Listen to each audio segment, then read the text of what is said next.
Daghan karon ang nag-celebrate og gugma ug daghan usab nga walay nag-celebrate niini tungod kay wala sila ka partner sa ilang kinabuhi. Apan atong timanan igsuon kung asa gikan kining gugma nga atong gi-celebrate karon. Atong timanan igsuon kung kinsa gayud ang tag-iya nining gugma nga atong gi-celebrate karon.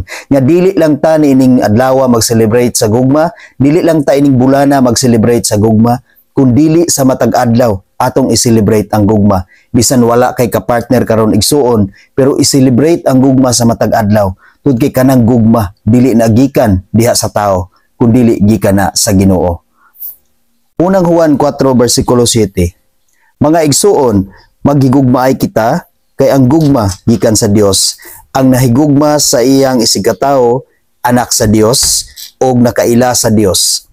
Sa 8, ang wala maghigugma sa iyang isigkatawo wala makaila sa Dios kay ang Dios gugma man. Mao na igsuon nga kinahanglan gid kitang mahigugma. Tungod kay ang gatudlo na ng gugma ang Dios gayod. Nga ingon ang Dios igsuon nga kinahanglan maghigugmaay kita. Tungod kay ang Dios gugma man. Kinahanglan mahigugma kita sa atong isig katawo, isip katawhan sa Dios, isip atong mga igsuon tungod kay ang Dios gugma man. Ang Dios igsuon mao gayud ang tag-iya sa gugma. Tungod kay ingon ang pulong sa Dios igsuon, ang tawo nga nahigugma sa iyang isig katawo nakaila sa Dios. Ug ang tawo nga wala nahigugma sa iyang isig katawo wala nakaila sa Dios. Tungod kay ang Dios gugma man. Mao kana ang gingon sa pulong sa Dios. Apan igsuon dili nato abusaran ang gugma nga gisulti sa Dios. Dili nato abusaran ang gugma nga gusto sa Dios nga atong ipakigambit ngadto sa uban. Tungod kay kana nga gugma isip na nga mga katawhan o mga igsuon diya sa Dios. Dili na gugma nga sama sa gugma nga gibuhat ngadto sa uban.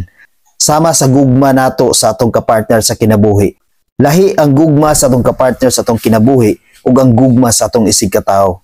Mao kana ang gusto sa Dios nga atong buhaton ngadto sa uban. Tungod kay ang gusto sa Dios aduna kitay pakigdait sa matag usa kanato. Isip iyang mga katawhan, isip mga anak sa Dios. Ug pinaagi niya na igsuon ang Dios mahimuot kanato. Kung aduna kitay gugma, isip mga igsuon, isip mga anak sa Dios. Ug ang gusto sa Dios igsuon dili lang karon nga adlaw kita mo bati og gugma, kita mo pakigambit sa atong gugma, kita maayo ngadto sa uban, kung dili sa matag adlaw ug hangtod sa kahangturan, kita adunay pakigdait og gugma. Tungod kay kana nga gugma nga gitudlo sa Dios igsuon, dili na conditional love, kundi unconditional love na isip iyang mga katawhan dinhi sa kalibutan. Maong sa kanunay igsoon magkinabuhi kita nga puno sa gugma. Tungod kay kung magkinabuhi kita nga adunay gugma sa tong isig katawo, ang Dios sa kanunay anaa kanato. Tungod kay ingon siya, ang Dios gugma. Mao kanay atong batunan sa matag adlaw igsoon. Dili lang ta mag-set og usa ka adlaw nga para lang sa gugma, kundi sa matag adlaw atong i-celebrate ang gugma. Tungod kay mao kana ang kabubuton sa Dios. Amen. God bless sa tanan.